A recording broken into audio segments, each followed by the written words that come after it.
Parliament Speaker Trump's JCPOA policy proves U.S. non-compliance at Tehran. Iranian Parliament Speaker Ali Larijani blasted U.S. President Donald Trump for his irresponsible approach towards the nuclear agreement, and said that Trump's remarks showed the U.S. lack of compliance with the international agreements and resolutions again.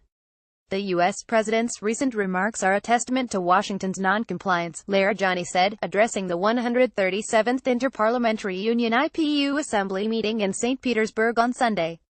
The parliament speaker pointed to the U.S. complicity in the 1953 coup against Iran's democratic government, their support for Iraq's Saddam Hussein in the 198,088 imposed war, and the shooting down of Iran Air Flight 655 in 1988, which led to the death of all passengers on board, and said, "It is bewildering that the president of a country with such a horrible political record is now voicing sympathy for the Iranian nation."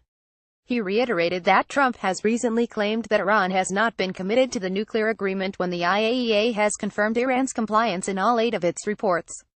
Larijani said that Trump is neither committed to international agreements nor has any respect for the United Nations, adding, "Trump's withdrawal from Paris Climate Agreement and UNESCO, his Mexico Wall plan and his threats for destroying North Korea while addressing world's leaders at the UN are all examples of such approach."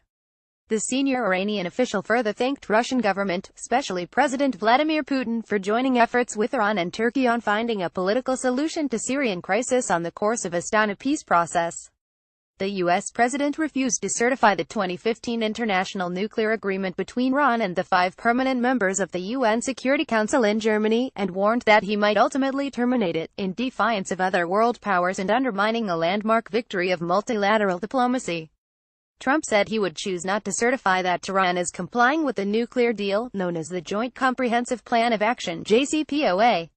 While Trump did not pull Washington out of the nuclear deal, he gave the U.S. Congress 60 days to decide whether to reimpose economic sanctions against Tehran that were lifted under the pact. After Trump's comments, European Union Foreign Policy Chief Federica Mogherini underlined that the U.S. president is not in a position to decertify Iran's nuclear deal with the 6 world powers: the U.S., Russia, China, France, Britain and Germany. Mogherini stressed that the 2015 accord does not belong to any single country, and said, "To my knowledge there is no single country in the world that can terminate a UN Security Council's resolution that has been adopted unanimously, and implemented, and verified," she said. The EU foreign policy chief said that it is clearly not in the hands of any president of any country in the world to terminate an agreement of this sort, adding, "The President of the United States has many powers but not this one." She underlined the EU's determination to abide by the JCPOA, noting that the bloc expects the other parties to the deal to adopt the same stance.